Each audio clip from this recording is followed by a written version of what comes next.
I'm interested in the life and times of all of us. And in 1981, before AIDS was named, it was called GRID, what was it, gay? Related immunodeficiency. Yeah, gay-related immunodeficiency. Hi, David. And when I left Sloan Kettering after major surgery in 1982, there was a sign in the lobby that said, first ever international, I think it said AIDS at that point in 82, conference or something like that. And the doors opened and I was pushed out on the street. And the nurse at the time, I said, what's that? Like, what's that? I never heard of that. And she made a homophobic comment. And at the time, I was just, I hadn't really begun to date women at the time. But I felt, but what happened when I was hospitalized, the Brown University soccer team descended on the hospital to visit me. And all the big dykes from New England showed up in force. And it was pretty dramatic with my family and all these women, strong, big calves, They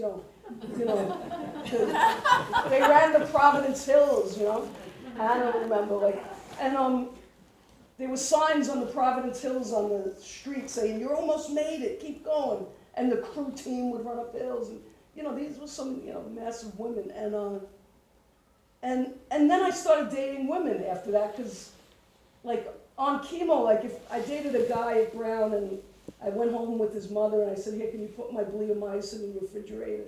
I had all hypodermic needles, and she looked at me like, you're not a breeder, obviously, get the hell out of here. And so, and then I started, when I was in remission, I went to ACT UP and became a street fighter, you could say, street activist. And the world changed. Having cancer before AIDS was named, it was the big C, it was a quiet discussion. After AIDS, it was just cancer, in my point of view.